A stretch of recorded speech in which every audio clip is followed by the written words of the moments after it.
إن الحمد لله نحمده ونستعينه ونستغفره ونعوذ بالله من شرور أنفسنا ومن سيئات أعمالنا من يهده الله فلا مضل له ومن يضلله فلا هادي له وأشهد أن لا إله إلا الله وحده لا شريك له وأشهد أن محمدا عبده ورسوله أما بعد فإن خير الحديث كتاب الله وخير الهدي هدي محمد صلى الله عليه وسلم وشر الأمور محدثاتها وكل محدثة بدعة وكل بدعة ضلالة وكل ضلالة في النار.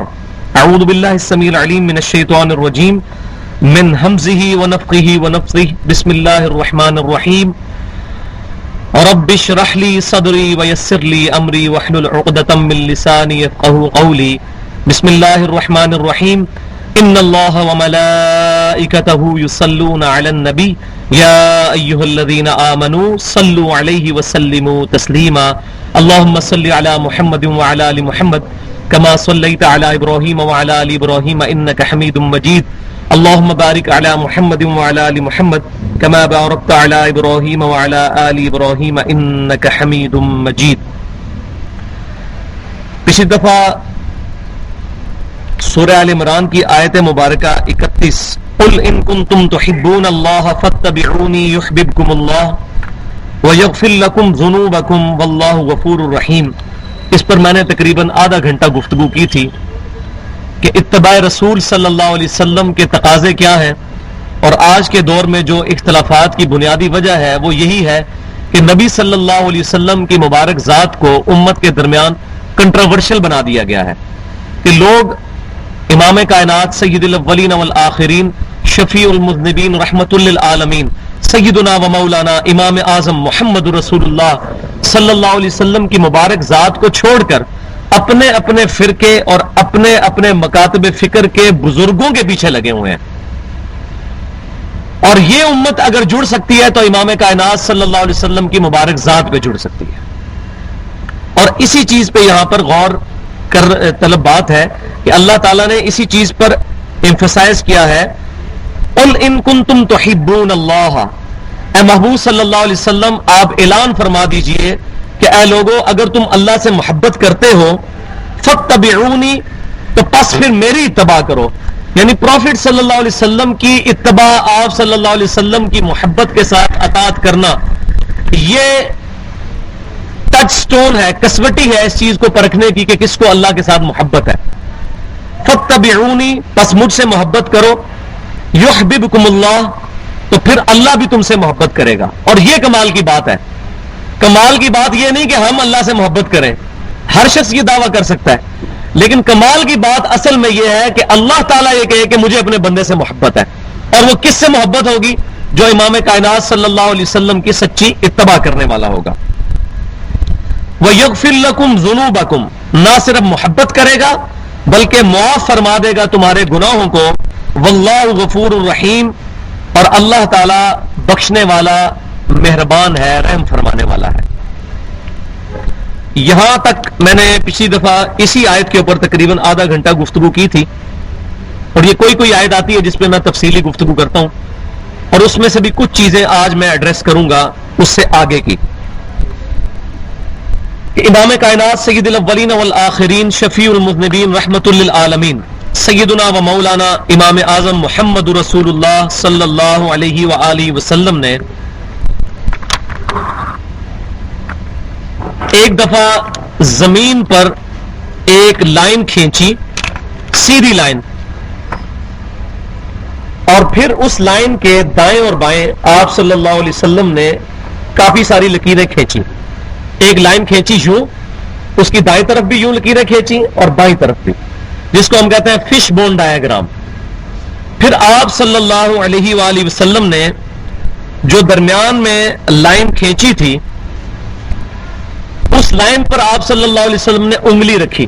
یہ حدیث مسند امام احمد میں صحیح سند کے ساتھ موجود ہے. آپ صلی اللہ علیہ وسلم نے درمیان والی لائن میں انگلی رکھ کے آپ نے یوں پھر اس کو کھینچا، اور پھر آپ صلی اللہ علیہ وسلم نے یہ آیت مبارکہ تلاوت فرمائی.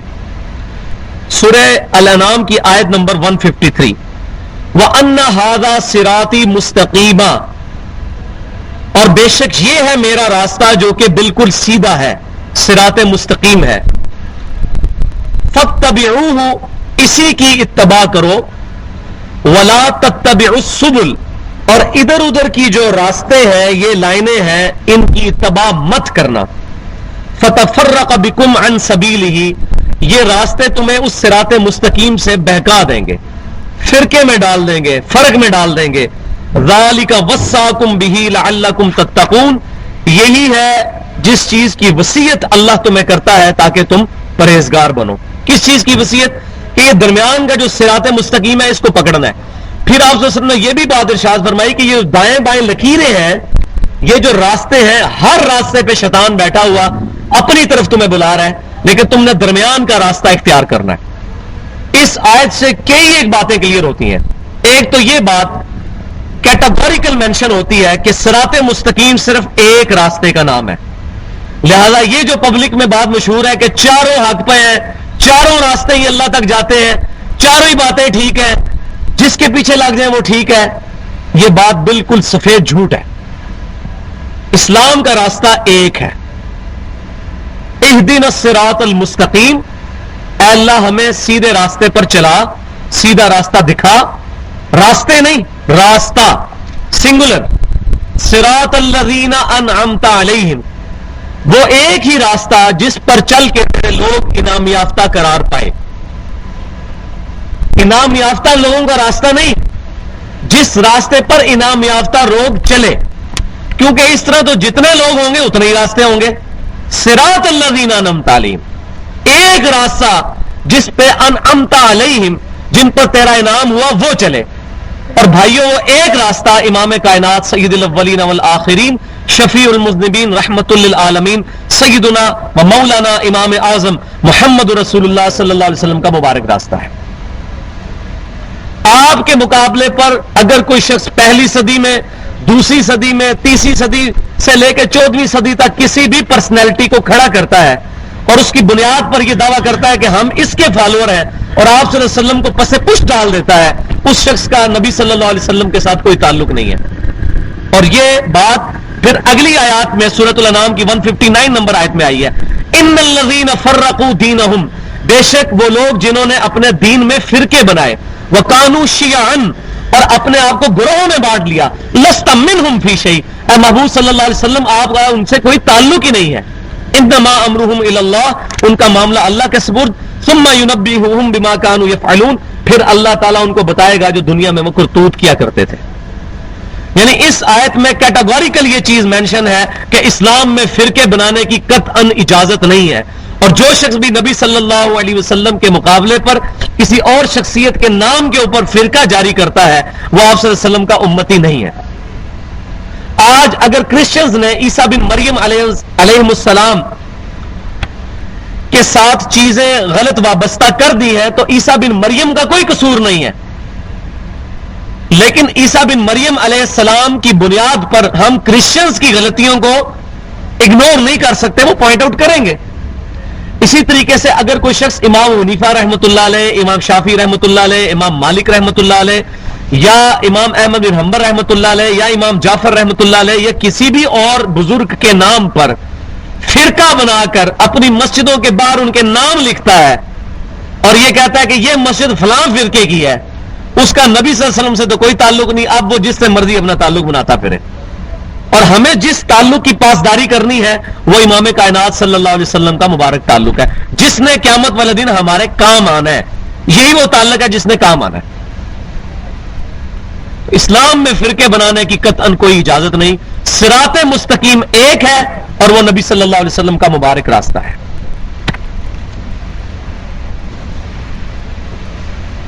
اب دوسری چیز یہ، تیسری چیز اس کے اندر وہ یہ کہ صراط مستقیم ہے کیا.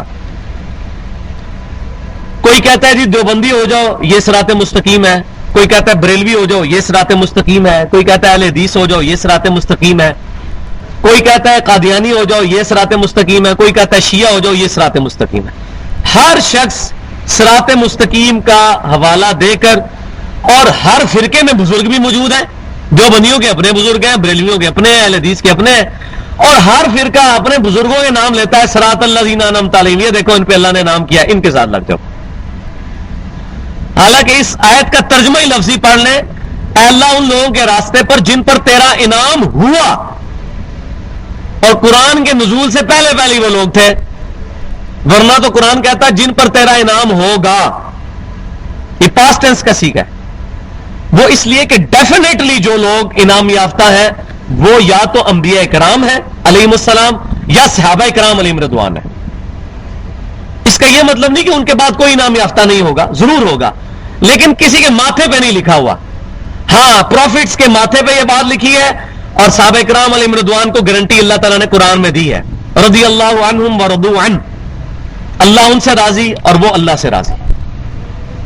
تو نبی صلی اللہ علیہ وسلم کا صراط مستقیم کیا ہے، یہ قرآن پاک میں اللہ تعالیٰ نے سورۃ الانعام کے ہی آخری رکوع میں آپ صلی اللہ علیہ وسلم کی مبارک زبان سے کہلوایا، قل اننی ہدانی ربی الی صراط مستقیم، اے محبوب صلی اللہ علیہ وسلم آپ فرما دیجئے کہ مجھے تو میرے رب نے سیدھا راستہ دکھا دیا ہے۔ اب تعریف شروع ہو رہی ہے، دینن قیما ملت ابراہیم حنیفہ، وہ دین جو بالکل سیدھا دین ہے، دو ٹوک دین ہے، اور ابراہیم علیہ السلام کی ملت پر قائم ہے، ابراہیم حنیفہ، وہ ابراہیم جو حنیفہ تھے، سب سے ٹوٹ کر ایک اللہ کے ہو گئے تھے۔ یہ امام حنیفہ والا حنیفہ نہیں ہے، وہ حنیفہ ہے آتا ہے، اس میں الف آتا ہے، یہ حنیفہ عربی والا ہے، سب سے ٹوٹ کر ایک رب کا ہو جانے والا۔ وما کان من المشرکین، اور ابراہیم علیہ السلام مشرک نہیں تھے۔ قل ان صلاتی ونسکی ومحیای ومماتی للہ رب العالمین، اے محبوب صلی اللہ علیہ وسلم آپ فرما دیجئے بے شک میری نماز، میری قربانی، میرا جینا، میرا مرنا سب اللہ کے لیے ہے جو سارے جہانوں کا پالنے والا ہے۔ لا شریک لہ، میں اس کے ساتھ کسی کو شریک نہیں ٹھہراتا، وبذالک امرت، اور مجھے اسی بات کا حکم ہوا ہے، وانا اول المسلمین، کہ سب سے پہلے میں اپنے آپ کو مسلمان، مسلم، فرما بردار ڈکلیئر کروں۔ تو نبی صلی اللہ علیہ وسلم کے صراط مستقیم پہ کون ہے جو اپنے آپ کو فخریہ طور پر مسلم اور مسلمان کہتا ہے؟ نبی صلی اللہ علیہ وسلم مسلمان تھے، صحابہ کرام علیہ رضوان مسلمان تھے۔ آج بھی جو شخص آپ صلی اللہ علیہ وسلم کے ساتھ اپنا رشتہ جوڑتا ہے وہ مسلمان ہوگا۔ خالی مسجد میں یہ لکھ لینے سے مان علیہ وصحابی کوئی اہل سنت نہیں ہو جائے گا، جب تک کہ وہ نبی صلی اللہ علیہ وسلم اور صحابہ کرام علیہ رضوان کی طرح فرقہ واریت سے ہٹ کر کتاب و سنت کہ منہج کو اختیار نہیں کرتا، اجماع کو حجت مانتے ہوئے، اس وقت تک وہ اہل سنت کی فکر پہ نہیں ہوگا۔ اہل سنت کسی فرقے کا نام نہیں ہے، فکر کا نام ہے۔ اگر کوئی شخص یہ کہتا ہے میں اہل سنت فرقے میں ہوں تو وہ بھی پھر فرقہ واریت میں پڑ گیا۔ اہل سنت ایک فکر کا نام ہے، جسٹ یہ کوئی اجازت نہیں کہ بچتوں کے بعد یہ لکھنا شروع کر دیا جائے اور لوگوں کو کہا جائے کہ آپ یہ ہو جاؤ وہ ہو جاؤ۔ اور اب تو یہ لفظ اتنا ایمبیگوس ہے، دیوبندی بھی اپنے آپ کو اہل سنت جماعت کہتے ہیں، بریلوی بھی اہل سنت جماعت کہتے ہیں، اور قادیانی بھی اپنے آپ کو اہل سنت جماعت کہتے ہیں۔ آپ ان سے بات کر لیں وہ کہتے ہیں ہم اہل سنت والجماعت ہیں۔ اصل میں ہمارا تو صرف نشان ہے، جس طرح بریلویوں نے بریلوی رکھا ہوا ہے، دیوبندیوں نے دیوبندی رکھا ہوا ہے، اہل حدیث نے اہل حدیث رکھا ہوا ہے، وہ بھی تو اپنے آپ کو اہل سنت کہتے ہیں، ہم بھی اہل سنت ہیں۔ کتنی بڑی ظلم کی انتہا ہے۔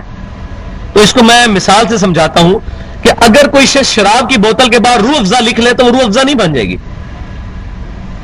اہل سنت کی فکر پر مسلمان مسلم وہ ہوگا جو کتاب و سنت کو واقعی حجت مانتا ہوگا، جس کے اعمال کتاب و سنت کے مطابق ہوں گے، ادروائز وہ لاکھ چیختا رہے۔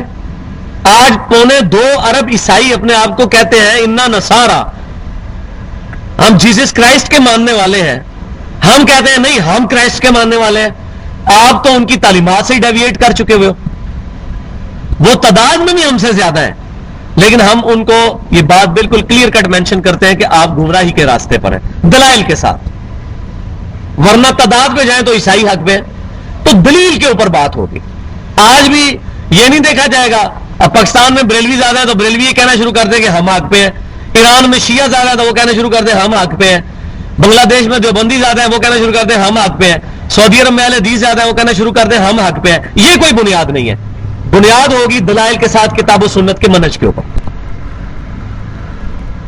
اور چوتھی اور آخری چیز اس میں جو میں نے عرض کرنی تھی وہ یہ کہ میں نے یہ کل مجھے ایک بھائی نے دیا ایک ریسرچ پیپر میں نے پڑھا، اس پہ لکھا ہوا تھا کہ آج کے دور کا سب سے بڑا فتنہ یہ ہے کہ لوگوں کو یہ کہا جائے کہ کتاب و سنت پڑھ کے خود دیکھو کہ کیا لکھا ہوا ہے۔ یہ دیکھیں آپ لوگوں کی اتنی مت ماری گئی ہے. وہ کہتے ہیں یہ تو فتنہ ہے, اس کی بجائے یہ ہونا چاہیے کہ جو جان لگا رہا ہے وہی لگا رہے. یعنی اگر میرے ماں باپ قادیانی ہوتے تو مجھے کوئی تکلیف نہیں تھی, میں ختم نبوت سمجھتا, مجھے قادیانی رہنا چاہیے تھا. اگر کوئی شیعہ ہے وہ شیعہ ہی رہے, کوئی بریلوی ہے وہ بریلوی رہے, کوئی اہل حدیث ہے اہل حدیث رہے, کوئی. وہ کہتا ہے یہ شیطانی وسوسہ ہے کتاب و سنت کی آواز اٹھانا کہ آپ کتاب و سنت, یہ شیطان کی چال ہے. استغفر اللہ واتوب الیہ. اب میں بتاتا ہوں یہ چال کس کی ہے, اور اب دیکھیں کہ ان لوگوں کا حکم کہاں تک جا رہا ہے. امام کائنات سید الاولین والآخرین شفیع المذنبین رحمت للعالمین سیدنا و مولانا امام اعظم محمد رسول اللہ صلی اللہ علیہ وسلم نے اپنی وفات سے 3.25 ماہ پہلے حجۃ الوداع کے موقع پر میدان عرفات میں خطبہ ارشاد فرمایا, جو صحیح سند کے ساتھ المستدرک للحاکم علی صحیحین کا چیپٹر ہے کتاب العلم, اور انٹرنیشنل نمبرنگ کے مطابق 318 نمبر حدیث ہے. آپ صلی اللہ علیہ وسلم نے ارشاد فرمایا, حدیث کے راوی ہیں عبداللہ بن عباس رضی اللہ تعالی عنہما, میں اپنے بعد تم میں 2 ایسی چیزیں چھوڑ کر جا رہا ہوں, اگر ان کو مضبوطی سے پکڑ لو گے تو کبھی گمراہ نہیں ہوگے. ایک اللہ کی کتاب اور دوسرے اس کے رسول صلی اللہ علیہ وسلم کی سنت. اب اس ظالم سے پوچھے یہ شیطانی چال جس کو تو نے کہا, یہ تو ہمارے نبی کی تعلیم ہے صلی اللہ علیہ وسلم کہ 2 چیزیں چھوڑ کے جا رہا ہوں, کتاب اور سنت. اور سنت وہ ہوگی جو صحیح حدیث سے ڈرائیو ہوگی, کسی شخص کی ذاتی انٹرپریٹیشن نہیں, بلکہ احادیث کی کتابوں سے پتہ چلے کہ یہ واقعی سنت ہے کہ نہیں. جس طرح ہمارے پاکستان میں اکثریت اس طریقے پہ نماز ہی نہیں پڑھ رہی جو نماز کا طریقہ صحیح بخاری اور صحیح مسلم میں لکھا ہوا ہے, اور کسی کو اس طرح پڑھتے دیکھیں تو کہتے ہیں یہ تو پاگل ہیں, پتہ نہیں کیا کر رہے ہیں, حالانکہ وہ خود پاگل ہوتے ہیں. اب جو بندہ مریض ہوتا ہے نا, اس کو کھانے والی چیز بھی دیکھ کڑوی لگتی ہے, وہ کہتا ہے چیز کڑوی ہے, حالانکہ وہ چیز کڑوی نہیں ہوتی, اس کا اپنا ذائقہ خراب ہوتا ہے. ہم خود بھی 31 سال تک گمراہی میں رہے, پھر اللہ نے ہدایت دی, ہمیں بھی یہ ساری چیزیں کڑوی لگتی تھی کیونکہ خود جو بیمار تھے روحانی طور پہ, اور جب بات سمجھ آئی, اللہ تعالیٰ نے بات سمجھائی, تو پھر پتا چلا کہ نہیں اسی کی مٹھاس ہے, عقیدہ توحید کی ہی مٹھاس ہے, عقیدہ ختم نبوت کی ہی مٹھاس ہے, اور عقیدہ امامت صرف امام کائنات صلی اللہ علیہ وسلم کے لیے رکھنا, اور آپ صلی اللہ علیہ وسلم کے مقابلے پر اپنے آپ کو کسی اور پرسنالٹی کے ساتھ اٹیچ نہ کرنا, اسی کے اندر ہی مٹھاس ہے, اسی کے اندر محبت رسول ہے, اور آپ صلی اللہ علیہ وسلم کی قیامت والے دن شفاعت حاصل کرنے کا ذریعہ بھی یہی ہے. تو کتاب اور سنت, اور کتاب اور سنت کی تعلیمات نے ہی ہمیں ایک تیسری چیز کے بارے میں بھی بتایا جو ریلیٹو ٹرمنالوجی ہے, ایبسولوٹ نہیں ہے, اور وہ ہے اجماع امت. وہ المستدرک للحاکم کی صحیح سند کے ساتھ انٹرنیشنل نمبرنگ میں 399 نمبر حدیث ہے کتاب العلم چیپٹر میں کہ امام کائنات صلی اللہ علیہ وسلم نے ارشاد فرمایا کہ میری امت کبھی بھی گمراہی پر جمع نہیں ہوگی. پوری امت کا اجماع جب ہوگا وہ بھی حجت ہے کتاب و سنت کی طرح, کیونکہ کتاب و سنت نے ہی ہمیں بتایا. لہذا یہ انڈائریکٹ سورس ہے, ڈائریکٹ سورس 2 ہی ہیں. مثال کے طور پر سیدنا ابوبکر صدیق رضی اللہ تعالیٰ عنہ کی خلافت یہ اجماع امت ہے. نبی صلی اللہ علیہ وسلم نے اپنا خلیفہ قرآن کو بنایا تھا قیامت تک کے لیے. صحیح بخاری کتاب المغازی انٹرنیشنل نمبرنگ کے مطابق 4460 نمبر حدیث ہے. سیدنا طلحہ رحمۃ اللہ علیہ نے عبداللہ بن ابی اوفا رضی اللہ تعالیٰ عنہما سے پوچھا کہ کیا نبی صلی اللہ علیہ وسلم نے اپنا وصی خلیفہ کسی کو بنایا تھا جس کے لیے وصیت کی ہو, تو انہوں نے کیٹاگوریکل ڈینائی کیا کہ نہیں, مگر آپ صلی اللہ علیہ وسلم نے ہمیں اللہ کی کتاب پر عمل کرتے رہنے کی جو ہے ترغیب دلائی تھی. تو یہ خلیفہ ہے نبی صلی اللہ علیہ وسلم کا قیامت تک کے لیے, اور یہ انٹلیکچولی بھی بات ٹھیک ہے, کیونکہ اگر آپ صلی اللہ علیہ وسلم کسی پرسنالٹی کو اپنی جگہ چھوڑتے تو اس نے بھی تو فوت ہونا تھا. 2 سال کے بعد سیدنا ابوبکر صدیق بھی فوت ہو گئے, 13 سال کے بعد سیدنا عمر بھی شہید ہو گئے, 25 سال کے بعد سیدنا عثمان بھی شہید ہو گئے, 30 سال کے بعد سیدنا علی رضی اللہ تعالیٰ عنہ بھی شہید ہو گئے, خلافت راشدہ ختم, اور 110 ہجری میں ابو طفیل عامر بن واصلہ رضی اللہ تعالیٰ عنہ آخری صحابی وہ فوت ہو گئے. آج آخری صحابی کو فوت ہوئے بھی 1322 سال گزر چکے ہیں, لیکن الحمدللہ کتاب ہمارے پاس موجود ہے, یہ وصی ہے. تو آپ صلی اللہ علیہ وسلم نے اپنا وصی نہیں بنایا تھا سیدنا ابوبکر کو, بلکہ صحابہ کرام علیہم رضوان نے ان کو اجماع سے چنا. تراویح کی جماعت پورا مہینہ پڑھنا نبی صلی اللہ علیہ وسلم سے ثابت نہیں, آپ کی خواہش ضرور تھی, اسی خواہش کو رینیو کیا سیدنا عمر نے اور صحابہ کا اجماع ہوا. اسی طریقے سے کئی اور مسائل پہ بھی صحابہ کرام علیہم رضوان کا اجماع ہوا, اور اجماع قیامت تک کے لیے جاری ہے. ابھی 14ویں صدی میں بہت بڑا اجماع ہوا ہے کہ قادیانی فرقہ جو ہے جو غلام احمد قادیانی کو چاہے نبی مانتا ہو چاہے مجدد مانتا ہو اسلام سے خارج ہے. تو اس میں بھی امت محمدیہ صلی اللہ علیہ وسلم کا اجماع ہوا ہے. اجماع قیامت تک جاری ہے. اب اگلی آیت یہ اس سے بھی سخت ہے. قل اطیعوا اللہ والرسول، اے محبوب صلی اللہ علیہ وسلم آپ فرما دیجئے کہ حکم مانو اللہ کا اور اس کے رسول کا. جو وہ شیطان صرف لوگ کہتے ہیں کہ یہ فتنہ ہے آج کل کہنا کہ جی اللہ رسول کی بات مانو، بزرگوں کو لے کے چلنا چاہیے. حالانکہ بزرگ ہمیں کہہ کے گئے ہیں اللہ رسول کے پیچھے چلیں، وہ ہمیں یہ کہہ کے گئے ہوئے ہیں. تو ہم کہتے ہیں بزرگوں کو مانے اور بزرگوں کی بھی مانے. یہ خالی بزرگوں کو مانتے ہیں. بزرگوں کو ماننا تبھی فائدہ مند ہوگا جب بزرگوں کی بھی مانی جائے گی.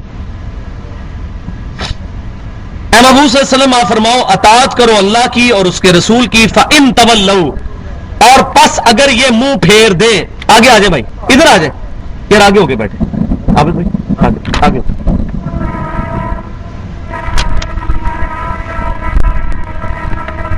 پس اگر یہ منہ پھیر لیں اللہ اور اس کے رسول کی اطاعت سے.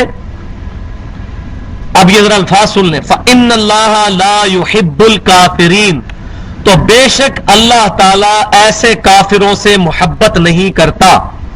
کتنا سخت اور گاڑا قسم کا فتویٰ ہے کہ جو اللہ اور اس کے رسول صلی اللہ علیہ وسلم کی اطاعت سے منہ پھیرے گا اللہ تعالیٰ ایسے کافروں سے محبت نہیں کرتا. لیکن ہمارے یہاں پہ ایک خوارج کا فتنہ اٹھا ہے کہ جو اس آیت کی بنیاد پہ اہل قبلہ اور کلمہ گو مسلمانوں کی تکفیر کرتے ہیں. چھوٹی چھوٹی بات پر وہ مسلمانوں کو کافر کہتے ہیں. تو یہ بات سمجھے، کفر عربی میں انکار کے معنوں میں استعمال ہوتا ہے. ایک ہوتا ہے اعتقادی طور پر انکار کرنا اور ایک ہوتا ہے عملی طور پر انکار کرنا. اعتقادی طور پہ جو انکار کرے گا، خیر ہے مجھے پتہ چل رہا ہے، جو اعتقادی طور پر انکار کرے گا وہ تو کافر ہو جائے گا کہ میں نماز کو فرض نہیں مانتا، نعوذ باللہ. اور ایک ہے عملی انکار کہ کوئی شخص یہ کہ نماز ہے تو فرض ہے مگر میں نہیں پڑھتا، پڑھنی چاہیے لیکن وہ پڑھتا نہیں ہے، تو وہ عملی کافر ہے، اعتقادی کافر نہیں، وہ مسلمان ہی ہے. اس فرق کو سمجھیں، عملی اور اعتقادی کا. بارش شروع ہو گئی ہے، اندر چلے جاتے ہیں، باقی چیز انشاءاللہ تعالیٰ آگے جا کے اس کو لے کے چلتے ہیں.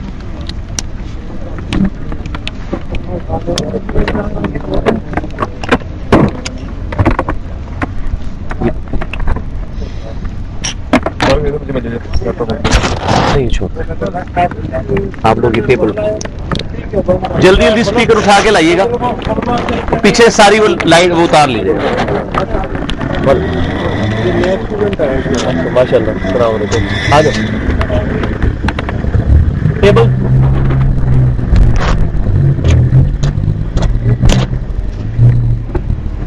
اس کو اٹھا لیں، اس کو اٹھائیے گا.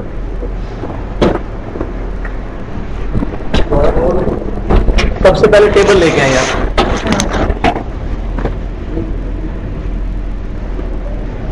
ٹیبل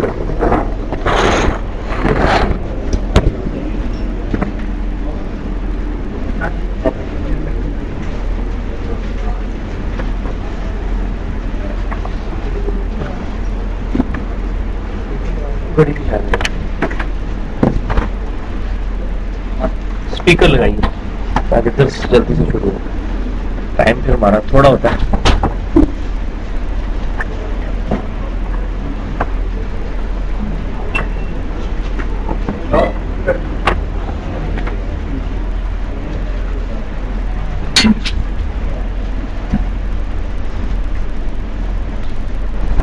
یہ لائٹس بھی آن کر، اس کے ساتھ ڈائریکٹ اٹیچ کر دیں بغیر ایکسٹینشن کے.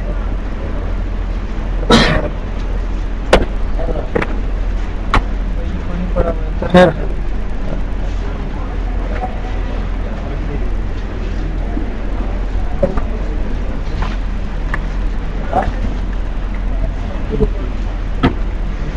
اسپیکر لگائے نا یار، تو اس کو ضروری نہیں ہے نا، ڈائریکٹ لگاؤ. چلو لگا دو، اب لگا دو. ادھر سے دوسرے نمبر پہ لگانا ہے اور اوپر تار بھی جوڑ دیجیے گا.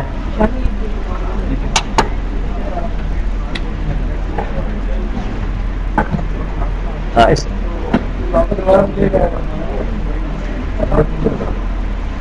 چٹائیاں سمیٹ لی ہیں باہر سے.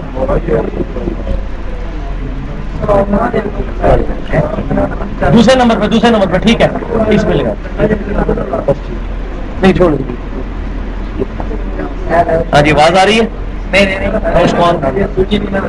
لگائے نا جلدی کرسی رکھو.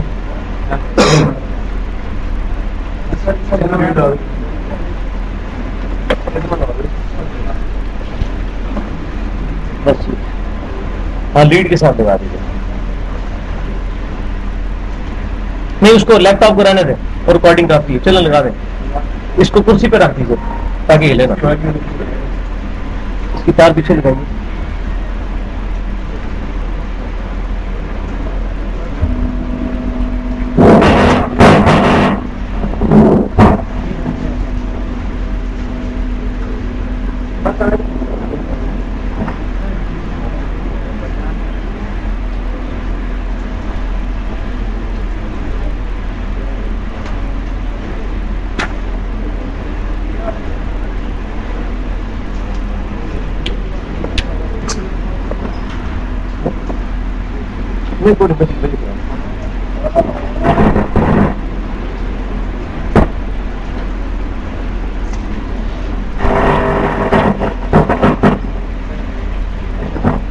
ہاں جناب آواز آ رہی پیچھے؟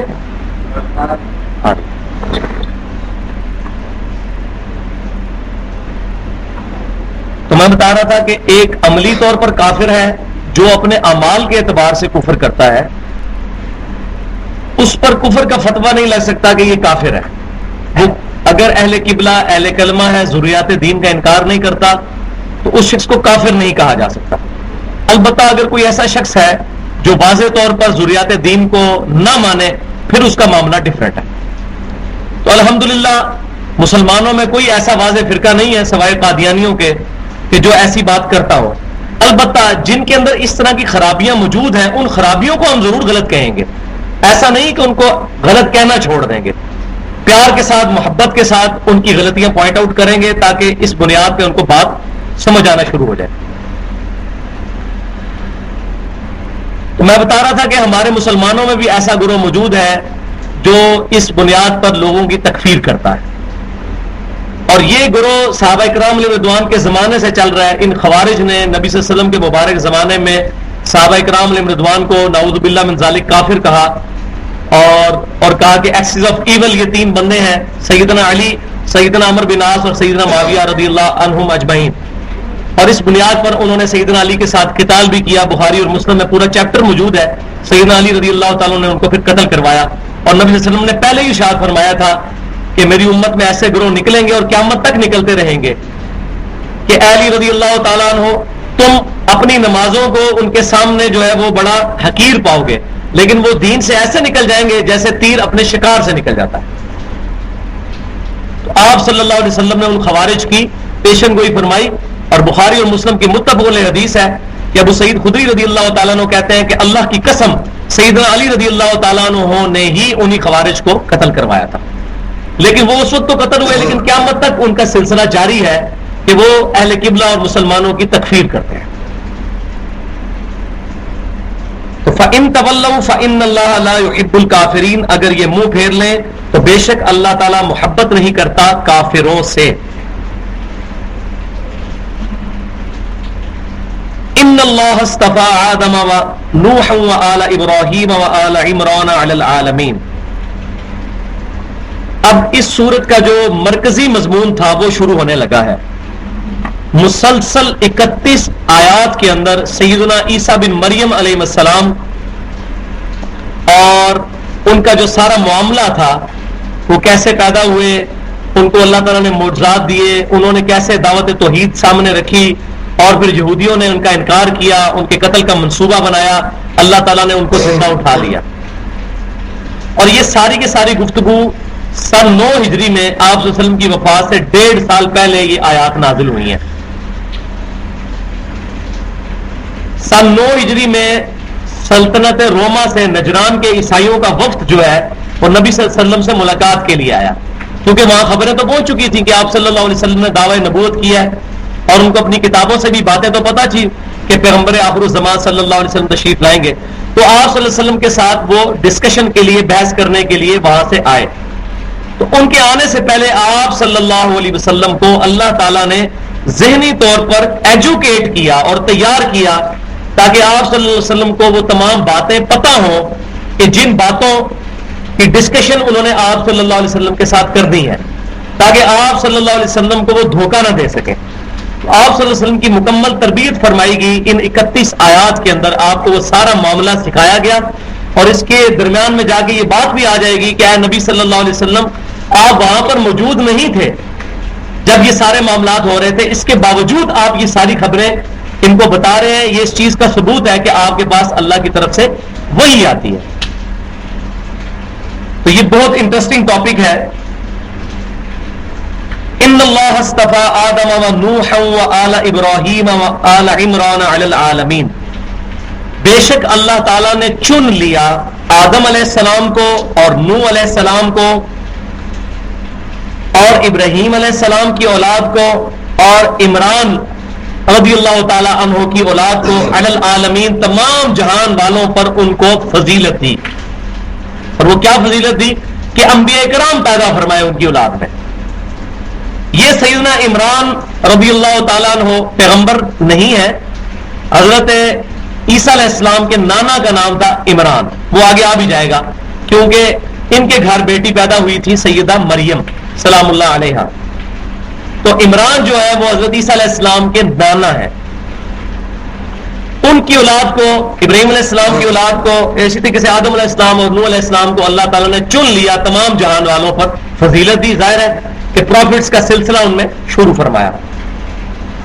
ذریۃ بعضها من بعد، ان میں سے بعض کی اولاد ہے، یعنی یہ ایک دوسرے کی نسل سے سلسلہ چل رہا ہے. کوئی بھی ان میں سے ڈیوینٹی کسی نے کلیم نہیں کی ہے، کسی نے الوہیت کا دعویٰ نہیں کیا. لم یلد ولم یولد، نہ اللہ میں سے کوئی پیدا ہوا نہ اللہ کسی میں سے پیدا ہوا. اس چیز کی نفی کی جا رہی ہے، کیونکہ کرسچنز کہتے تھے کہ عیسیٰ بن مریم اللہ کے بیٹے ہیں اور بیگوٹن سن آف گاڈ، اللہ کے صلبی بیٹے ہیں. تو اللہ تعالیٰ نے یہی شروع میں ان کا کانٹا کھینچ دیا ہے کہ تمام انبیاء کرام بعض کی اولاد میں سے تھے. ایسا نہیں ہے کہ کوئی شخص بغیر کسی اس جو ہے وہ اولاد کے پیدا ہوا ہو. عیسیٰ علیہ السلام معجزانہ طور پر ضرور پیدا ہوئے، لیکن ان کی والدہ تو تھی، 9 مہینے ماں کے پیٹ میں تو گزارے، اور ان کی والدہ بھی کسی کی بیٹی تھی، حضرت عمران رضی اللہ تعالیٰ عنہ کی، جن کا ذکر آ رہا ہے. تو اس شروع میں یہ کانٹا کھینچ دیا گیا. اب یاد رکھیے کرسچنز کے 2 بڑے گروہ ہیں. سب سے بڑا گروہ جو تقریباً 70-80% کرسچنز وہی ہیں جو کیتھولک کہلاتے ہیں. کیتھولک جو ہے یہ عقیدہ رکھتے ہیں کہ اللہ تعالیٰ اور عیسیٰ بن مریم اور سیدہ مریم، یہ تینوں جو ہے، اللہ جو ہے یہ فادر ہے، حضرت مریم جو ہے یہ ماں ہے، اور عیسیٰ بن مریم جو ہے یہ بیٹے ہیں. God the Holy Father, God the Holy Mother اور گاڈ دا ہولی سن. جبکہ جو یہ ٹرینٹی اس وقت تھی، اس کو تثلیث کا عقیدہ کہتے ہیں انگلش میں، ٹرینٹی، جب نبی صلی اللہ علیہ وسلم پر قرآن پاک نازل ہو رہا تھا. آج کے عیسائی جو ہے وہ اس ٹرینٹی کو نہیں مانتا. وہ ٹرینٹی میں حضرت عیسیٰ بن مریم کی جو والدہ ہیں ان کی بجائے جبرائیل علیہ السلام کو مانتے ہیں. ہولی گوسٹ اس کو کہتے ہیں، روح قدس. یہ عقیدہ رکھتے ہیں کہ حضرت عیسیٰ علیہ السلام جو ہے وہ اللہ کے بیٹے ہیں. جبکہ جو پروٹیسٹنٹ ہیں پرانے زمانے میں بھی موجود تھے، جیکوبائٹس کے نام سے فرقہ یعقوبیہ، انگلش میں جیکوبائٹس، جیکب کہتے ہیں حضرت یعقوب علیہ السلام کو. تو جیکوبائٹس کی ابھی ماڈرن فارم کیتھولک جو پروٹیسٹنٹ ہیں ان کا یہ عقیدہ ہے کہ عیسیٰ علیہ السلام ہی اللہ ہے. نعوذ باللہ. عیسیٰ علیہ السلام، اللہ ہی نے عیسیٰ کا روپ دھارا اور دنیا میں تشریف لے آئے. یہ اس قدر گندا عقیدہ ہے. اللہ تبارک و تعالیٰ نے ان دونوں عقیدوں کا قرآن پاک میں علیحدہ علیحدہ ذکر کر کے سورۃ المائدہ میں ان کا جو ہے وہ رد کیا اور ان عقائد کی کمزوری بیان کی، اور مسلمانوں کو ان عقائد سے بچنے کی اور عیسائیوں کو بھی بچنے کی ترغیب دلائی. لقد کفر الذین قالوا ان اللہ هو المسیح ابن مریم اس میں کوئی شک ہی نہیں، وہ لوگ کفر کر رہے ہیں جو کہتے ہیں عیسیٰ بن مریم ہی اللہ ہے۔ وقال المسیح، جبکہ مسیح علیہ السلام نے کیا کہا تھا؟ مسیح نے، کرائسٹ نے تو خود کہا تھا، یا بنی اسرائیل، اے اسرائیل علیہ السلام کی اولاد، اے حضرت یعقوب کی اولاد، اعبدوا اللہ ربی و ربکم، اس رب کی عبادت کرو جو تمہارا بھی رب ہے اور میرا بھی رب ہے۔ انہ من یشرک باللہ، بے شک جو کوئی اللہ کے ساتھ شرک کرے گا، فقد حرم اللہ علیہ الجنہ، تو پس اللہ تعالیٰ نے بے شک اس پر جنت حرام کر دی ہے، ومأواہ النار، اس کا ٹھکانہ دوزخ ہے، وما للظالمین من انصار، اور وہاں ایسے ظالموں کا کوئی مددگار نہیں ہوگا۔ عیسیٰ بن مریم کی صفائی اللہ تعالیٰ نے قرآن میں پیش کی ہے، انہوں نے ایسی تعلیمات نہیں دی امت کو۔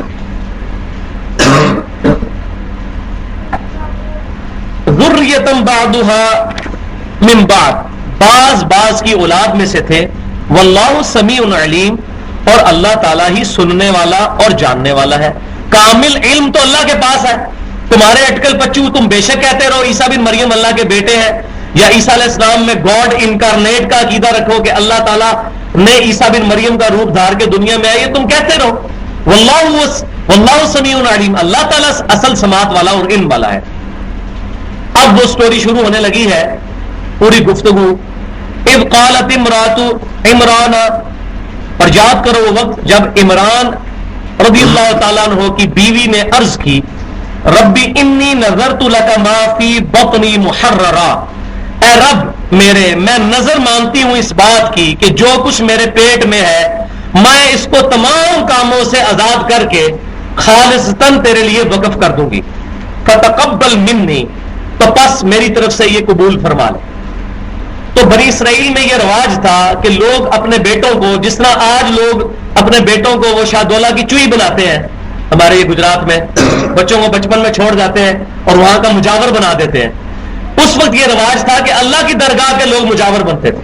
اور اللہ کی درگاہ کون تھی؟ وہ ٹیمپل آف سلیمان، ہیکل سلمانی، جس میں چیف پریسٹ کی حیثیت سے حضرت زکریا علیہ السلام وہاں تشریف فرما تھے، وہاں کے سمجھے سب سے بڑے مجاور تھے اور سارا سلسلہ وہ چلاتے تھے۔ کوئی قبر نہیں بنی ہوئی تھی وہاں، وہ اللہ تعالیٰ کی جو درگاہ، وہ مقدس جگہ بیت المقدس، اس کے وہ درگاہ کے امین تھے، چیف پریسٹ کی حیثیت سے سب سے بڑے وہ پریسٹ تھے وہاں پر۔ تو لوگ منت یہ مانتے تھے کہ ہماری اولاد پیدا ہوگی، ہم اس کو ہیکل سلمانی کی خدمت کے لیے وقف کر دیں گے، وہاں پر وہ اپنی ساری زندگی عبادت میں گزارے، اور وہاں پہ جو لوگ آتے ہیں عبادت کرنے والے ان کی خدمت کرے، جس کی آج زندہ مثال ہمارے وہ لوگ ہیں جو 4 مہینے خدام میں یہاں سے جاتے ہیں سعودی عرب، حرمین شریف جاتے ہیں نا لوگ 4 مہینے کے لیے تاکہ حاجیوں کی خدمت کریں گے، تو وہ پرماننٹلی خدام ہوتے تھے جو ہیکل سلمانی کے لیے، ٹیمپل آف سلیمان کے لیے وقف ہوئے ہوتے تھے۔ تو حضرت عمران رضی اللہ تعالیٰ عنہ کی بیوی نے یہ منت مانی کہ میرے گھر جو لڑکا پیدا ہوگا، اے اللہ میں اسے محررہ، اس کو ہر کام سے آزاد کر کے وقف کر دوں گی خالصتاً تیرے لیے، فتقبل منی، اے اللہ قبول فرما لے۔ یہ دیکھیں، یہ وہ ماں بھی تھی اور آج کی مائیں بھی ہیں۔ انک انت السمیع العلیم، بے شک اے اللہ تو ہی قبول فرمانے والا ہے اور تو ہی سننے والا، علم رکھنے والا ہے۔ لیکن ہوا کچھ اور، فلما وضعتها قالت ربی انی وضعتها انثى، بس جب ان کا واضح ہو گیا، یہ واضح کا لفظ اردو میں بھی استعمال ہوتا ہے، ان کا حمل جب واضح ہوا تو انہوں نے کہا ربی انی وضعتها انثى، اے رب میرے، میں نے تو بیٹی جنی ہے، فیمیل مجھے پیدا ہوئی ہے، اور میں نے تو وقف کرنا تھا ہیکل سلمانی کی خدمت کے لیے، کوئی میل پیدا ہوتا، فیمیل لڑکی میرے گھر پیدا ہوئی ہے۔ واللہ اعلم بما وضعت، اور اللہ تعالیٰ خوب جانتا تھا جو اس نے جنا، یعنی اللہ تعالیٰ کی ڈیوائن وزڈم میں جو اس بیٹی کے ذریعے معاملات ہونے والے تھے، اور اس خاتون کو جو اللہ تعالیٰ اتنی عظیم عورت بنانے والا تھا، اس کی ماں کو نہیں پتا تھا، شاید کوئی بیٹا اس طرح کا نہ ہوتا، اور یہی بات اللہ تعالیٰ نے بات فرمائی وَلَيْسَ الذَّكَرُ كَالْأُنثَىٰ، اور نہ ہوتا کوئی لڑکا اس لڑکی سا، وہ جو خالصتاً اللہ تعالیٰ نے اس لڑکی کو جس طرح قبول کیا۔ وَإِنِّي سَمَّيْتُهَا مَرْيَم، اس کی ماں نے کہا کہ میں نے اس کا نام رکھا مریم، وَإِنِّي أُعِيذُهَا بِكَ وَذُرِّيَّتَهَا مِنَ الشَّيْطَانِ الرَّجِيمِ، اور اے اللہ میں اسے بھی تیری پناہ میں دیتی ہوں اور اس کی جو آگے اولاد بھی پیدا ہوگی اس کو بھی میں تیری پناہ میں دیتی ہوں۔ کیسی دعا کی نانی نے، عیسیٰ علیہ السلام کی نانی نے، کہ میں اپنی بیٹی کو بھی اللہ تیری پناہ میں اور اس سے جو اولاد پیدا ہوگی پہلے ہی پیدائش سے پہلے ہی اس کو تیری پناہ میں دیتی ہوں. سبحان اللہ. اس شیطان کے مقابلے میں جو کہ راندہ درگاہ ہے. فَتَقَبَّلَهَا رَبُّهَا بِقَبُولٍ حَسَنٍ. سبحان اللہ. بس اس کے رب نے قبول کر لیا اس کی یہ دعا, بڑے احسن طریقے سے قبول کی. اور کہاں تک پہنچائی وہ آگے آ رہا ہے. وَأَنبَتَهَا نَبَاتٌ حَسَنًا. اور ہم نے پروان چڑھایا اس لڑکی کو بڑی خوبصورتی سے, بڑی بہترین انداز میں اس کی تربیت کروائی. وہ کس طرح؟ وَكَفَّلَهَا زَكَرِيَّا, جو چیف پریسٹ تھے ٹیمپل آف سلیمان, ہیکل سلیمانی کے سب سے بڑے مجاور تھے, جو سیدنا زکریا علیہ السلام جو حضرت مریم کے خالو بھی لگتے تھے, ان کی جو ہے وہ کفالت میں وہ رہی. انہوں نے ان کی ایک پروفٹ نے تربیت کی. اندازہ کریں کسی بندے کی تربیت جب وقت کا نبی کر رہا ہو تو اس کو اس سے بہترین استاد کیا مل سکتا ہے. تو اس سے یہ بات بھی پتہ چلی کہ جو انبیاء کرام کے تربیت یافتہ لوگ ہوتے ہیں وہ سب سے افضل لوگ ہوتے ہیں. اسی لیے صحابہ کرام علیہم رضوان کا مرتبہ امت میں سب سے زیادہ ہے. کلما دخل علیہا زکریا المحراب, جب کبھی بھی زکریا علیہ السلام محراب میں داخل ہوتے, اس حجرے میں داخل ہوتے جہاں حضرت زکریا علیہ السلام کی شاگرد سیدہ مریم عبادت کر رہی ہوتی تھی, جب وہاں داخل ہوتے وجد عندها رزقا, تو وہاں پر رزق پاتے. اب یہ رزق جو مختلف پھلوں کی شکل میں, اس کی ڈیٹیل انجیل کے تورات کے اندر ہمیں ملتی ہے, انجیل کے اندر سوری, کہ وہ حضرت زکریا علیہ السلام وہاں پر پاتے تھے ایسا پھل, بے موسمی پھل. مثال کے طور پر ابھی سخت گرمیوں میں اگر یہاں پہ کنو پڑے ہو اتنے بڑے بڑے سائز کے تو آپ پریشان ہو جائیں گے کہاں سے آگے کنو. تو جب بھی وہ زکریا علیہ السلام ان کے حجرے میں داخل ہوتے ہیں تو اتنے خوبصورت fruit, out of season fruit وہاں پاتے, تو حیران ہوتے کہ یہ کہاں سے فروٹ آئے ہیں. وجد عندها رزقا, ان کے پاس رزق پاتے. قال یا مریم انا لکی ھذا, ان کے استاد نے پوچھا اے مریم یہ تیرے پاس کہاں سے آتا ہے اتنا کچھ. آج کوئی بندہ پوچھے نا کہ یہ آپ کے پاس یہ سب کچھ کہاں سے ہے, تو کہتے ہیں حضرت صاحب تہاڈی مہربانی ہے, تہاڈی نظر کرم ہے. کہتے ہیں نا. آج کسی, میں تو اس سلسلے میں رہا ہوں نا تصوف میں, مجھے پتا ہے, وہ کہتے ہیں آپ کو جو کچھ مل رہا ہے آپ یہ تصور کریں آپ کے پیر کے ذریعے آپ کو مل رہا ہے, اور کوئی اور بھی پیر آپ کو فیض دے گا سو کارڈ, تو آپ یہی تصور رکھیں کہ آپ کا پیر آپ کو دے رہا ہے. اب قرآن دیکھیں اس عقیدے کی کتنی نفی. دنیا میں سب سے بڑا پیر کوئی ہو سکتا ہے نبی کے سے بڑھ کر, اس سے بڑا کوئی بزرگ ہو سکتا ہے. حضرت مریم کو کہنا چاہیے تھا حضور تہاڈے قدموں نہیں صدقہ ہے, لیکن انہوں نے یہ نہیں کہا. یہ دیکھ لیں, قالت ہوا من عند اللہ, انہوں نے کہا یہ اللہ کا کرم ہے.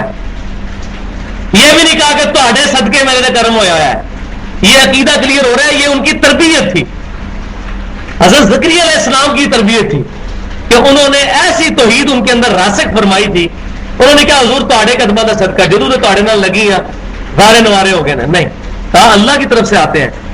ان اللہ یرزق من یشاء بغیر حساب, بے شک اللہ تعالیٰ اپنے بندوں کو بغیر حساب و کتاب کے دینے والا ہے, جس کو چاہے عطا فرما دے. اب جب انہوں نے یہ بات کی تو حضرت زکریا علیہ السلام کو یہ بات کلک کر گئی, کیونکہ ان کی عمر تقریباً 100 سال کے قریب ہو چکی تھی اور ان کے گھر اولاد نہیں تھی, بوڑھے ہو چکے تھے. ان کی بیوی بھی 90 پلس تھی اور ان کو ہیکل سلیمانی کا نیا وارث کوئی نہیں مل رہا تھا کہ جو ٹیمپل آف سلیمان کو ان کی وفات کے بعد وہاں پر سنبھالے. تو اللہ تعالیٰ کے حضور انہوں نے دعا کی. جب یہ چیز انہوں نے آبزرو کی کہ اگر اللہ تعالیٰ اس بات پر قادر ہے, یقیناً ان کو یہ بات پہلے بھی پتا تھی, ہمیں بھی پتا ہوتی کہ یہ بات, لیکن بعض اوقات کوئی واقعہ ایسا ہوتا ہے کہ انسان کو کوئی بات کلک کر جاتی ہے. تو ان کو یہ بات کلک کی کہ جو اللہ بغیر موسم کے پھل سیدہ مریم کو یہاں حجرے میں دے سکتا ہے, وہ اللہ اس چیز پر بھی قادر ہے کہ مجھے اولاد دے دے اس بڑھاپے میں. ہنالک دعا زکریا ربہ, بالکل وہی اسی مقام پر اسی وقت. اس کی صحیح ٹرانسلیشن انگلش میں ہوتی ہے ہنالک دیر اینڈ دین, اسی مقام پر اسی وقت. دعا زکریا, زکریا علیہ السلام نے دعا کے لیے ہاتھ اٹھائے, ربہ, اپنے رب کے حضور دعا کی انہوں نے. قال ربی حب لی من لدنک ذریۃ طیبہ, اے رب مجھے عطا فرما اولاد اپنے پاس سے خالصتاً پاکیزہ اولاد، انکا سمیع الدعاء بے شک تو ہی دعاؤں کو قبول کرنے والا ہے۔ فنادته الملائکۃ وهو قائم یصلی فی المحراب، پس ایک فرشتے نے ان کو آواز دی اور وہ قیام کی حالت میں تھے، یصلی فی المحراب، محراب میں نماز ادا کر رہے تھے زکریا علیہ السلام۔ اللہ تعالیٰ نے فرشتہ بھیج دیا بشارت کے لیے، ان اللہ یبشرک بیحییٰ، بے شک اللہ تعالیٰ آپ کو بشارت دیتا ہے یحییٰ کی، اور یہ ڈیٹیل آئے گی سورہ مریم میں جا کے، مصدقا بکلمۃ من اللہ، جو تصدیق کرنے والا ہوگا اللہ تعالیٰ کے کلمہ خاص کی، اور وہ کلمہ خاص کون؟ عیسیٰ بن مریم، عیسیٰ بن مریم علیہ السلام کی وہ تصدیق کرنے والا ہوگا، من اللہ وسیداً، اور وہ آقا سردار ہوگا، یعنی اس کے اندر لیڈرشپ کوالٹی موجود ہوگی، وہ آپ کی وفات کے بعد ہیکل سلیمانی کا وہاں پر چیف پریسٹ بھی بنے گا، وحصوراً، اور وہ عورتوں سے بچنے والا ہوگا۔ انبیاء تو ساری عورتوں سے بچنے والے ہوتے ہیں، لیکن خصوصاً حضرت زکریا علیہ السلام کے جو بیٹے تھے حضرت یحییٰ علیہ السلام، ان کو بالکل ہی عورتوں کے ساتھ کوئی شغف نہیں تھا، اور بچپن میں بھی آتا ہے سورہ مریم میں ان کو بچپن میں ہی دانائی عطا کی گئی تھی، اور بہت زیادہ اللہ سے خوف رکھنے والے تھے۔ 8-10 سال کی عمر میں ہی اس سے ایسے واقعات ملتے ہیں کہ انسان حیران ہو جاتا ہے کہ اتنے چھوٹے عمر کے بچے کو کس قدر سینس ہو۔ وہ اللہ تعالیٰ نے ان کو چن لیا تھا۔ وَنَبِيٌّ مِّنَ الصَّالِحِينَ، اور نبی بھی ہوگا اور ہمارے نیک ترین بندوں میں سے ہوگا وہ۔ قال ربی انا یکون لی غلام وقد بلغنی الکبر وامراتی عاقر، تو انہوں نے اپنے رب کے حضور ایک چھوٹی سی درخواست بھی کی، اور یہ ہیومن انسٹنکٹ ہے کہ انسان کے اندر یہ تجسس ہر وقت باقی رہتا ہے۔ فوراً کے ذہن میں یہ سوال آیا کہ میں بھی بوڑھا ہو چکا ہوں، میری بیوی بھی بانجھ ہے، کیسے اولاد پیدا ہوگی؟ یہ تو ان کو یقین تھا کہ اولاد پیدا ہو جائے گی، لیکن تجسس ہوا کہ کوئی اللہ تعالیٰ مجھے اس کے لیے نشانی مقرر کر دے تاکہ مجھے ایک امید لگ جائے۔ اس کو کہتے ہیں کہ اس میں ری ایشورنس، ایشورنس ہے، ری ایشورنس، جیسا کہ نبی صلی اللہ علیہ وسلم کی صحیح بخاری میں حدیث ہے، آپ صلی اللہ علیہ وسلم نے کسی صحابی کو کوئی بات تعلیم فرمائی تو آپ کا تعلیم فرمانا کافی ہے، تو بات کر کو صحابی کا یا رسول اللہ مجھے لکھ کے دیں یہ بات، پھر آپ کہتے ہیں چلو اس کو لکھ دو، ری ایشورنس، یہ انسان کی انسٹنکٹ میں ہے یہ بات۔ تو حضرت مریم، حضرت زکریا علیہ السلام بھی یقین رکھتے تھے، ایسا نہیں نعوذ باللہ ان کا یقین نہیں تھا۔ اگر یہ بات مان لی جائے تو پورے دین کی عمارت ہی گر جائے گی کہ انبیاء کو یقین نہیں اللہ کے اوپر۔ یہ بیسک ہیومن انسٹنکٹ بتائی گئی ہے، اور یہ بھی عقیدہ پتہ چلا کہ انبیاء کرام بھی انسانوں میں سے ہی ہوتے ہیں، ان کے ساتھ بھی وہی لوازمات لگے ہوتے ہیں، لیکن یہ ضرور ہے کہ انبیاء کرام گناہوں سے معصوم ہوتے ہیں۔ انہوں نے کہا قال ربی انا یکون لی غلام، اے رب میرے لیے کیسے لڑکا پیدا ہوگا، وقد بلغنی الکبر، جبکہ میں پہنچ چکا ہوں اپنے بڑھاپے کو، وامراتی عاقر، اور میری عورت جو ہے، میری بیوی جو ہے وہ بانجھ ہے۔ اب یہاں ایک پوائنٹ کی بات مجھے یاد آئی، پورے قرآن میں صرف ایک عورت کا نام ہے، وہ حضرت مریم ہے، اور اس کی بھی صرف ٹیکنیکل ریزن ہے ایک کہ حضرت مریم جو تھی وہ ایک پیغمبر کی ماں تھی، اور وہ پیغمبر معجزانہ طور پر پیدا ہوئے تھے، ان کا والد کوئی نہیں تھا، ان کو ان کی ماں کی طرف منسوب کر کے اللہ تعالیٰ نے وہ ایلیگیشن دور کیا سیدہ مریم سے، عیسیٰ بن مریم۔ پورے قرآن میں کسی عورت کا نام نہیں، یہ پردے کی انتہا ہے اس کتاب کی۔ کیا یہ شرم والی بک ہے؟ یہ جب بھی بات ہوئی کہا وامراتی، اس کی عورت، نام بھی لیا جا سکتا تھا۔ پہلے آیا کہ عمران کی عورت نے کہا، عمران کی بیوی کا نام بھی لیا جا سکتا تھا۔ لہذا مجھے امام غزالی کی یہ بات بہت پسند ہے، وہ کہتے ہیں کہ جب بھی آپ اپنے گھر والی کا ذکر کریں تو یہ نہ کہیں کہ میری بیوی نے کہا کہ میرے بچوں کی والدہ یہ کہتی ہے، یہ زیادہ پردے والی بات ہے۔ میرے بچوں کی امی نے یہ کہا، اس میں زیادہ پردہ ہے بجائے اس کے کہ میری بیوی نے یہ کہا، میری بیگم یہ کہتی ہے۔ وہ جائز ہے کہنا، لیکن میں نے ایک بات کی کہ ان کی ایک جو سوچ ہے وہ بڑی پازیٹیو ہے اس اعتبار سے۔ اب یہ دیکھیں وامراتی عاقر، اور میری عورت جو ہے وہ بانجھ ہے۔ قال كذلك اللہ يفعل ما يشاء، اللہ تعالیٰ نے فرمایا یہ اللہ تعالیٰ جو چاہتا ہے جیسے چاہتا ہے وہ کر دیتا ہے۔ تو انہوں نے عرض کی قال رب اجعل لی آیہ، اے رب میرے لیے کوئی نشانی مقرر فرما دے، کوئی پریکٹیکلی مجھے کوئی چیز نظر بھی آئے ایسی، تاکہ مجھے امید لگ جائے کہ ہاں اتنے عرصے بعد میرے گھر میں اولاد پیدا ہو جائے گی. قال آیتک، اللہ نے فرمایا کیا خوش نصیب لوگ ہیں. اللہ تعالیٰ گفتگو کر رہا ہے پیغمبر کے ساتھ، ڈائریکٹ گفتگو ہو رہی ہے. آپ دیکھیں یہ خوش نصیبی ہے، اور انشاءاللہ یہ ہر مومن کے ساتھ ہوگی قیامت والے دن انشاءاللہ تعالی. قال آیتک اللہ تکلم الناس ثلاثۃ ایام، اللہ نے فرمایا کہ نشانی یہ ہے کہ تم کلام نہیں کر سکو گے لوگوں کے ساتھ، تمہاری زبان بند ہو جائے گی، گفتگو ہی نہیں کر سکو گے. ثلاثۃ ایام، 3 دن تک. یعنی اللہ تعالیٰ یہ نشانی رکھے گا، تمہاری عورت کی پریگنینسی اس وقت ٹھہرے گی جب تمہاری زبان 3 دن کے لیے اللہ کی طرف سے بند ہو جائے گی. الا رمزا، مگر صرف تم رمز کے ساتھ، اشاروں کے ساتھ گفتگو کرو گے. وَاذْكُرْ رَبَّكَ كَثِيرًا وَسَبِّحْ بِالْعَشِيِّ وَالْإِبْكَارِ، اور پھر وہ جب پرٹیکولر وقت آ جائے جس میں اللہ کا بہت بڑا فیصلہ ہونے والا ہو، بس اپنے رب کو یاد کرنا کثیراً، کثرت کے ساتھ. وَسَبِّحْ بِالْعَشِيِّ وَالْإِبْكَارِ، اور اپنے رب کی شام اور صبح کے وقت پاکی بیان کرنا. جب کریٹیکل ڈیسیژن کا وقت آئے تو اس وقت. اسی لیے صحیح بخاری اور مسلم کی حدیث ہے، جب کبھی بھی تیز آندھی آتی تھی اور بادل چھا جاتے تھے تو نبی صلی اللہ علیہ وسلم فوراً نماز میں مشغول ہو جاتے تھے. سیدہ عائشہ رضی اللہ تعالیٰ عنہا نے کہا یا رسول اللہ علیہ وسلم جب بھی ایسا معاملہ ہوتا ہے میں دیکھتی ہوں آپ فوراً پریشان ہو جاتے ہیں، اور آپ صلی اللہ علیہ وسلم کبھی گھر کے اندر جاتے ہیں کبھی باہر اور نماز میں مشغول ہو جاتے ہیں، حتیٰ کہ جب تک بارش نہ نازل ہو جائے آپ صلی اللہ علیہ وسلم کہ جسم مبارک میں آپ صلی اللہ علیہ وسلم کی طبیعت میں سکون نہیں آتا. تو آپ صلی اللہ علیہ وسلم نے فرمایا کہ اے عائشہ مجھے اس چیز کی کیا گارنٹی ہے کہ ان بادلوں میں سے آگ برسے گی یا بارش. کیونکہ سیدنا ہود علیہ السلام کی قوم وہ بھی ایک بادل کے نیچے جمع ہوئے اور انہوں نے کہا کہ یہ بادل آیا ہم پر بارش برسائے گا، اور اس میں سے آگ نکلی اور وہ سب کے سب ہلاک ہو گئے. یہ نبی صلی اللہ علیہ وسلم نے آیت تلاوت فرمائی. یہ نبی کا آپ یقین دیکھیں. عام آدمی سوچ رہا ہوگا کہ یار یہ کون سی بات ہے، ایک بچے کو بھی پتا ہے کہ جب بادل آئیں گے تو بارش ہی برسے گی. لیکن پروفٹ جو ہوتا ہے وہ اتنا بڑا انٹلیکچوئل ہوتا ہے کہ اس کی نظر اسباب کی بجائے مسبب الاسباب پہ ہوتی ہے. وہ یہ نہیں سوچتا کہ بادل بارش برسا رہا ہے، وہ کہتا ہے اللہ برسا رہا ہے. یہ یقین کی بات ہے.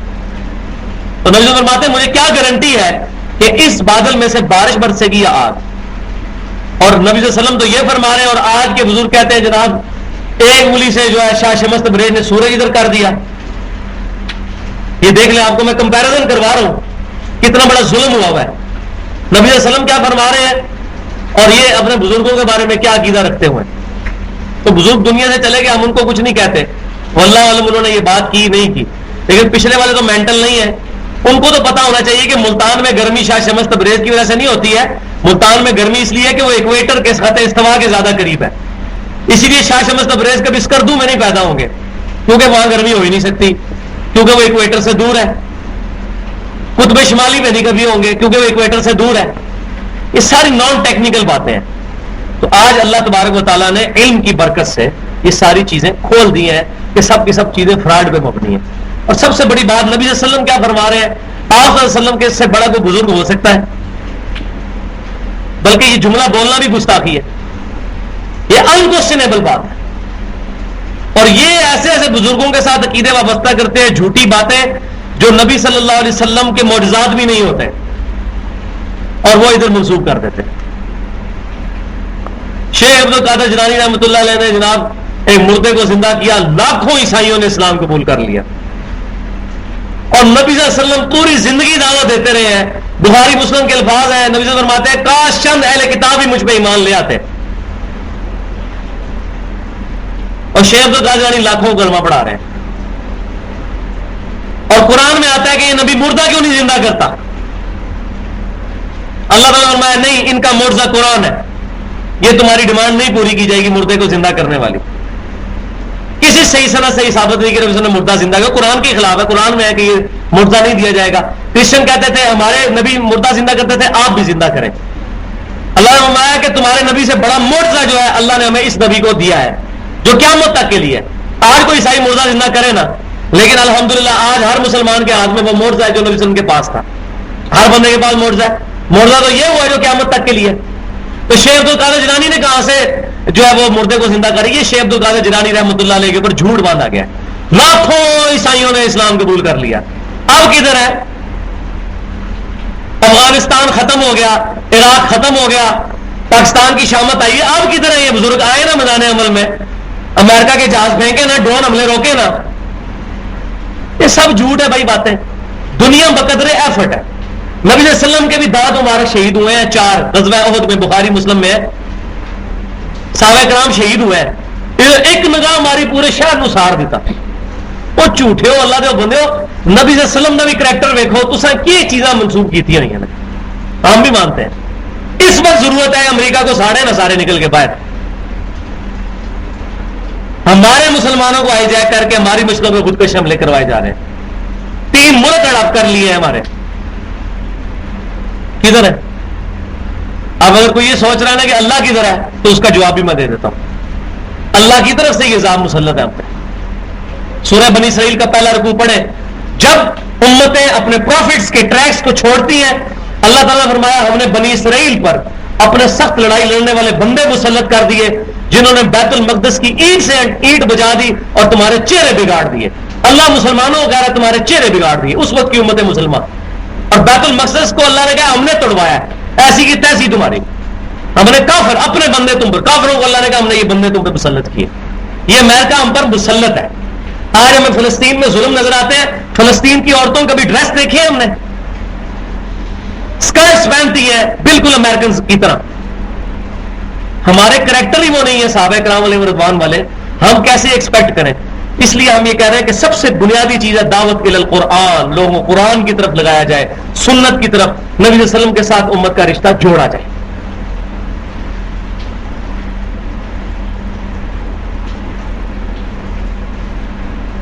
تو حضرت زکریا علیہ السلام کو اللہ تعالی نے فرمایا کہ اب آپ اللہ کا کثرت کے ساتھ ذکر کریں، صبح و شام اللہ کو یاد کریں. انشاءاللہ اگلے رکوع میں حضرت مریم کا وہ سارا ڈیٹیل سلسلہ شروع ہوگا. اس کے بعد عیسیٰ بن مریم کی پیدائش، اور پھر عیسیٰ بن مریم نے دعوت جو پیش کی، اور جب دعوت سے انکار کیا گیا پھر انہوں نے آواز بلند کی کہ من انصاری اللہ، کون ہے جو اللہ کے حضور میرے لیے میرے ساتھ مل کے میرا والنٹیئر بنے، مددگار بنے. اور پھر عیسیٰ بن مریم کے ساتھ جو انہوں نے مکر کرنے کی کوشش کی اور اللہ تعالیٰ نے اپنی خفیہ تدبیر فرما کے عیسیٰ بن مریم کو بچا لیا. یہ دونوں چیزیں اگلے رکوع میں مکمل ایک رکوع کے اندر پوری بریف ہسٹری حضرت عیسیٰ بن مریم کی پوری بایوگرافی سمجھیں، اس رکوع کے اندر انشاءاللہ اگلی دفعہ ڈسکس کریں گے. سبحانک اللہم و بحمدک، اشہد ان لا الہ الا انت، استغفرک و اتوب الیک، وما علینا الا البلاغ.